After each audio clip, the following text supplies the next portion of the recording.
my jury experience, without anybody really talking about it, the jury began to get a sense of what was just in this.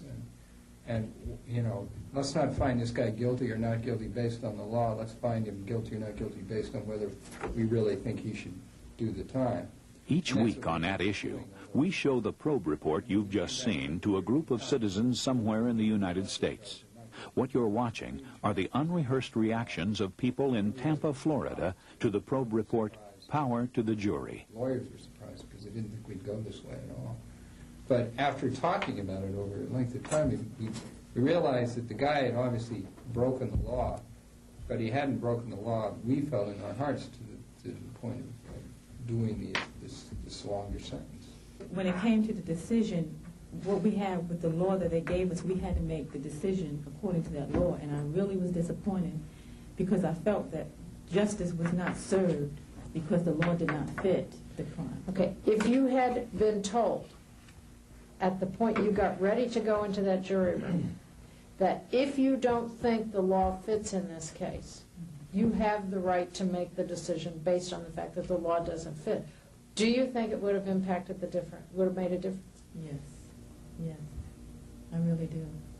If someone's brought to trial and what the law says is one thing, but what you feel and you can convey to the jury, you know, in that room, if it's a bad law, then I think it's up to you, and you know it's a bad law, to express your opinion and state why, and then if the other people agree, then go from there.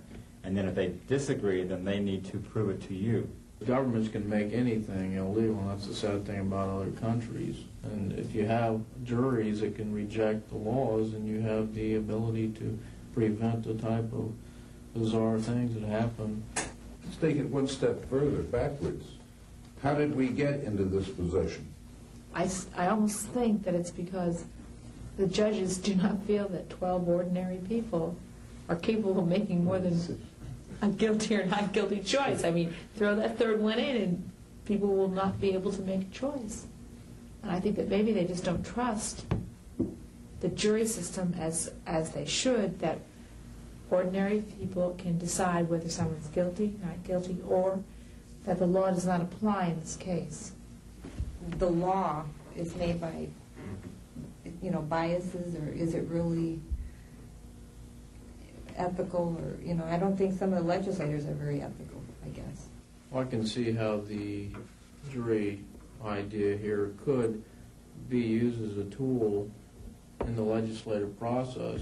In other words, it's like giving feedback to these legislators about what people think about what's going on. I think before any jury is elected to be a jury, they should see this. I'm serious. I really do. I've never been in a jury, and I think it's great that I saw that because I learned a lot about it. They actually put in a plug for our show there. Well, let's see how our panel of experts feels about this issue.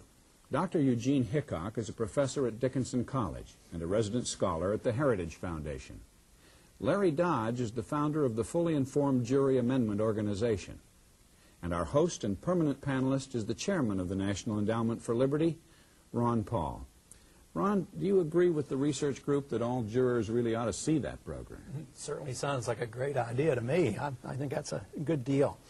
And I'm going to do everything possible to get as many people to get introduced to this idea, and I'm delighted to have two experts here with whom I can discuss this with. You know, it wasn't too many years ago I was not very much aware of what jury nullification was all about. Matter of fact, I came across a book by Lysander Spooner, Trial by Jury, and I was really enlightened by this. And this fits very well into any individual, including myself, who at times feels very frustrated about big government. I mean, here we try to improve our government.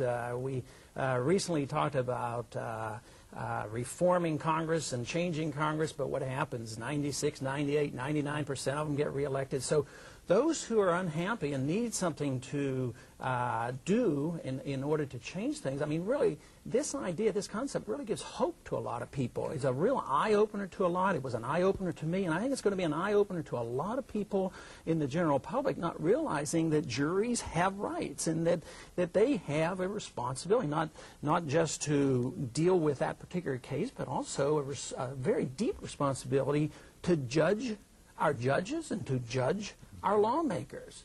And it's amazing now to me to realize that we went so many years and this was totally neglected.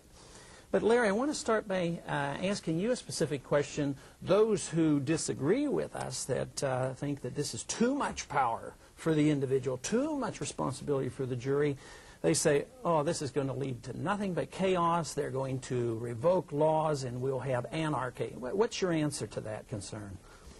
I can't see any possibility of it, Ron. For the first century that we were a nation, it was routine for the court to instruct the jury that you were judges both of law and of fact. And we didn't have any anarchy or chaos then. As a matter of fact, we had the government under control of the people, which is the way it's supposed to be. And government was a lot smaller, of course, at that particular time. It seems like they almost have to have these judges protecting the lawmakers, that they can't expose the jury to too much information in fear that they may rule in a different manner. Gene, as a teacher and professor and someone that's interested in constitutional law, is this an issue that's been of interest to you, and how do you see this fitting into our current events today? Well, it's kind of a curious turn of events over the last 200 years. If you look at the start of the Republic, as was demonstrated in the piece before we started our discussion, it was very important to those who wrote the Constitution, and particularly to those who were opposed or worried about this new Constitution, that there be checks on government. Now, there were a couple of ways that the framers decided we could do that. One was a written Constitution, which had limited powers for the national government. Another was through a system of election and re-election, so that the citizens would always have the ability to decide who will make laws and to change those people if need be. But a very important part of it was the jury system. It was a fundamental way of ensuring two things. One, that the citizens, the average citizen, would participate in helping to frame laws and understand how laws operate in their communities. That's the idea of deciding law as well as fact. In addition, it was a way of keeping an eye on the application of the laws, of ensuring that the citizen was active in the daily implementation of public policy. Those things gradually have escaped us over the years. That's not to say that we don't have a pretty faithful and a pretty good democracy. I think it's relatively strong. But this important aspect of it is missing. And that's one of the reasons why the debate that we're having today is so important. Would this help us in any way when it comes to administrative law? So much of our law now isn't even in the regular courts, so few of our cases actually end up in the jury. And, you know, you take the IRS and other agencies, we don't have a trial by jury. Yeah. Will the movement that you're heading up, Larry, help us in that way, or is that something that would come later? How do we deal with the problems of the administrative law that we have? Well, administrative law can, of course, be challenged in court, and sometimes effectively is. And in some cases, as in tax law, if you do something bad enough, you do get a jury, and then you can go ahead and make your case to the jury that the law is bad. At the present time, that is a problem. Wherever you don't have a jury, you have a problem in controlling the government. This harks back to the Navigation Acts, an early part of our nation's history. In fact, before we were a nation, the British decided that we were supposed to route all trade through England and pay duties and taxes on it.